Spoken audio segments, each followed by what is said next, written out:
Bonjour, nous sommes le dimanche 1er septembre 2024 et avec le commencement du nouveau mois, les nouveautés, tant au niveau des impôts, de la hausse des retraites, taxes sur les SUV à Paris, entre autres, nous allons voir les changements qu'il y a en ce 1er septembre. N'oubliez pas de vous abonner pour plus de news nationales, européennes et internationales sur ce monde merveilleux dans lequel nous vivons. Impôts, hausse des retraites, taxes sur les SUV, tout ce qui change le 1er septembre. Ça arrive de temps en temps, avril, juin. Après, c'est juillet, août, c'est pour les hausses de l'énergie, style électricité, gaz. Nouveau taux de prélèvement à la source pour votre impôt sur le revenu. Revalorisation des petites retraites ou encore baisse du prix du gaz. Et nous allons voir ce qu'il y a. Le 1er septembre, veille de rentrée scolaire. Et oui, déjà la rentrée, c'est fini les vacances. Et date d'entrée en vigueur de nombreux changements. Et pas seulement pour les parents. Si les nouvelles sont bonnes pour les retraités, touchant une petite pension ou les foyers chauffés au gaz, elles le sont moins pour les contribuables qui vont se voir appliquer un taux de prélèvement à la source probablement plus élevé sur leur fiche de paie à compter de ce mois. Rien que ça. Hein. Il faut rembourser la dette. Même constat pour les conducteurs de SUV qui vont payer une grosse surtaxe de stationnement à Paris. Bon, ça concerne une minorité de personnes. Enfin, si vous prenez l'avion en Union Européenne, vous allez de nouveau devoir ouvrir les valises pour en sortir les flacons contenant au maximum 100 ml de liquide, donc style parfum. En revanche, rien de neuf du côté des règles de chômage qui restent identiques au 1er septembre, tout comme du côté du SMIC qui n'augmente pas. Oui, actuellement, il est à 1398 et quelques centimes. Donc, le temps qu'il atteigne 1600 €, il y a encore du temps. Recul de l'inflation oblige, Capital fait le point sur tous les bouleversements qui touchent à cette date. Alors, impôt sur le revenu. Un nouveau taux de prélèvement à la source sur votre fiche de paie. Retraite, les petites pensions enfin revalorisées. Gaz, les tarifs en légère baisse. Après les hausses fulgurantes ces dernières années. Bagage cabine, retour aux anciennes règles. Taxe sur les SUV à Paris, un prix triplé. On en avait parlé il y a quelques mois avec Hidalgo et son vote qui avait mobilisé 5% environ des habitants de Paris. Et c'était quelque chose comme 3,25%, c'était, ou 75, 3,75 peut-être, était favorable à une hausse du prix du stationnement pour les SUV, les tanks, que ce soit thermiques, hybrides et électriques. Impôt sur le revenu, un nouveau taux de prélèvement à la source sur votre fiche de paie. Vous ne l'avez peut-être pas remarqué, mais au printemps dernier, un nouveau taux de prélèvement à la source vous a été communiqué à l'issue de votre déclaration de revenus 2024. Ce pourcentage est désormais effectif sur votre fiche de paie. Ainsi, à compter du 1er septembre, c'est ce nouveau taux transmis par le fisc à votre employeur qui sera appliqué sur votre salaire net avant impôt. À la clé, potentiellement une diminution de votre salaire après impôt pour le mois qui débute, notamment si vos revenus ont augmenté l'an passé. Et si cet ajustement peut vous permettre d'éviter un rattrapage d'impôt l'an prochain, cela ne sera pas le cas si vos revenus ont encore grimpé en 2024. Et donc là, il faut voir sur le site impôt.gouv.fr. Au niveau des petites retraites, alors un an après l'entrée en vigueur de la réforme, ils vont en effet profiter d'une augmentation comprise entre 50 et 60 € bruts par mois. Pour rappel, sont éligibles à ce coup de pouce les retraités qui ont cotisé 120 trimestres au minimum et dont la pension est inférieure à 847,57 € par mois. Si vous êtes concerné, vous allez toutefois devoir faire preuve d'encore un peu de patience. Cette hausse ne sera visible que le 9 octobre prochain, date de versement de votre retraite de base pour le mois de septembre. Bon, encore 6 semaines de patience. Gaz, légère baisse. On va voir des légères baisses de combien. Le léger recul constaté fait tomber le prix du mégawattheure à 130,21 €. Soit moins qu'au 1er août, 131,53 €. Donc ça fait 1,32 €. Mais plus qu'au 1er juillet, 129,20 €. date à laquelle les tarifs du gaz avaient flambé de 11,7% sur un mois. Ah oui, quasi 12%. C'est comme en février de cette année, c'était les prix de l'électricité, c'était 9,8. Bagages en cabine, retour aux anciennes règles. Le 1er septembre signe le retour des normes sur les contenants de 100 ml au maximum dans tous les aéroports d'Europe. Ces derniers devront de nouveau être sortis du bagage cabine et rangés dans les sacs en plastique d'une contenance maximale d'1 litre par passager. Le matériel électronique, ordinateur, tablette, devra être éteint ou en mode avion. Depuis le début de l'année, certains aéroports dont Charles de Gaulle, Orly, Lyon, Marseille ou Barcelone expérimentaient le contrôle des bagages grâce à des scanners capables de visualiser en 3D le contenu des bagages. Le procédé devait permettre aux voyageurs de ne pas avoir à ouvrir leurs valises tout en contrôlant la quantité des liquides contenus. Mais la Commission européenne a constaté d'importantes failles dans la fiabilité des scanners et décidé de revenir aux anciennes règles. Après, ça c'est en ce qui concerne la place de stationnement à Paris. Donc ça concerne quelques milliers de personnes par-ci par-là.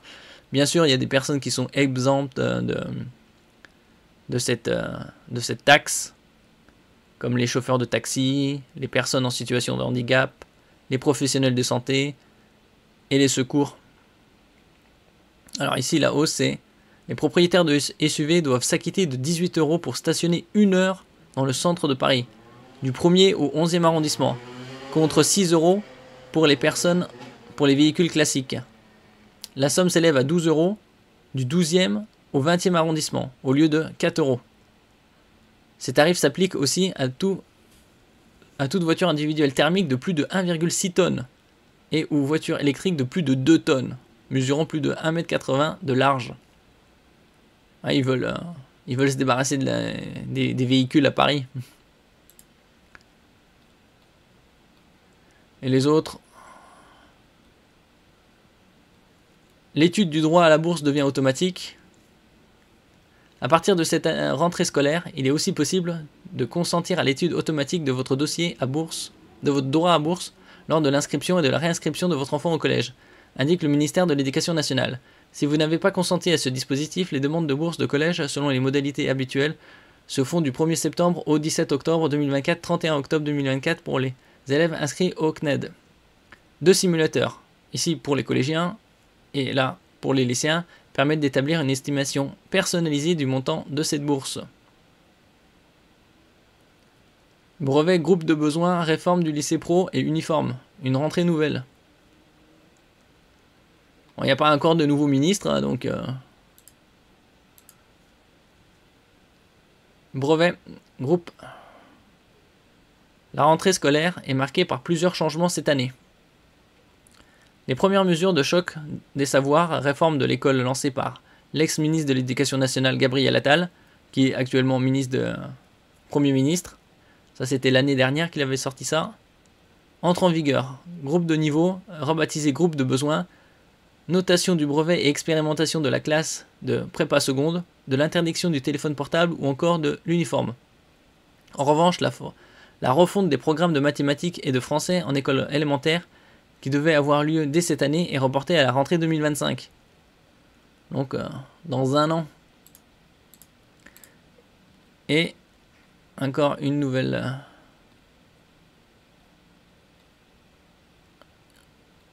ici c'est des simplifications administratives pour les agriculteurs. On en parlait au début de cette année. À compter du 1er septembre, les agriculteurs vont avoir une partie de leur démarche administrative simplifiée.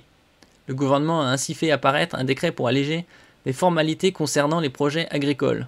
Ce décret réduit notamment de 4 à 2 mois le délai de recours contentieux contre les ouvrages hydrauliques agricoles et les installations d'élevage. Il se veut être l'une des réponses concrètes apportées par le gouvernement à la crise agricole du début d'année. C'était au début de l'année, c'était il y a 6 mois. Et c'est maintenant que ça rentre en vigueur. Ils avaient dit que c'était qui? C'était Gabriel Attal, Macron, lors de la foire agricole à Porte de Versailles, au salon des expos, que ça rentrerait en vigueur vers mai-juin, ou qu'il y aurait quelque chose dans ces dates-là. Et là, c'est le 1er septembre. Bon, au moins, c'est arrivé. Et ici, uniforme à l'école. 2 expérimentations vont avoir lieu à partir de cette rentrée dans les établissements scolaires. Pour commencer, 90 établissements, dont 70 écoles primaires, vont expérimenter la tenue unique. Chaque élève concerné va recevoir gratuitement son uniforme. Ça, c'est une bonne chose, hein, gratuitement.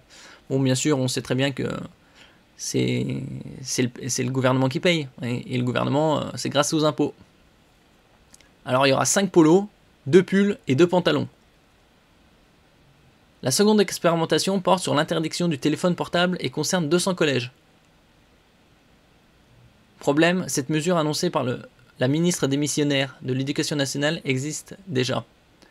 Sur une page publiée le 29 août 2019, donc ça fait déjà 5 ans, sur le site du même ministère, on peut lire que l'utilisation du téléphone portable et de tout autre terminal de télécommunication électronique est interdite dans l'enceinte des écoles et des collèges. Ouais, dans les écoles, c'est normal. Après, les collèges, faut voir, peut-être à partir de la 4e, ils peuvent lâcher du lest.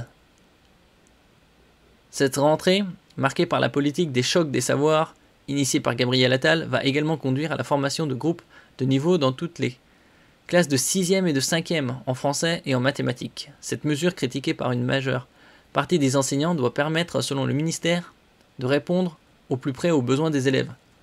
Oui, parce que le niveau se casse bien la gueule. Là, le quotient intellectuel moyen en France et dans pas mal de pays de l'ouest de l'Europe, c'est 99. Et encore moins même, 96 peut-être. Dépistage des IST, infections sexuellement transmissibles sans ordonnance. À partir du 1er septembre, il est désormais possible de demander son ordonnance le dépistage de 4 infections sexuellement transmissibles IST, en plus du VIH. Il s'agit de la chlamydia, de la syphilis, de l'hépatite B et de la gonorrhée. Il ne sera donc plus nécessaire de passer par un médecin généraliste, un gynécologue ou une sage-femme. Le patient devra pour cela se rendre dans un laboratoire de biologie médicale et répondre à un court questionnaire pour ensuite effectuer les tests les plus adaptés. En cas de résultat positif, le patient sera orienté vers une structure de soins adaptée. Le dépistage sera pris en charge à 100% par l'assurance maladie pour les moins de 26 ans, qui bénéficient également de la gratuité des préservatifs en pharmacie depuis le 1er janvier 2023, grâce à Manu. Ces 2 mesures doivent permettre de lutter contre les IST en recrudescence chez les plus jeunes. Ouais, on se demande comment c'est possible, hein. Nouveau arrivant. Bon, voilà, c'est toutes les nouvelles, tous les nouveaux changements au 1er septembre. Bonne rentrée. Merci pour votre écoute. N'oubliez pas de mettre un j'aime, un commentaire, de partager et de vous abonner à la chaîne. À la prochaine fois.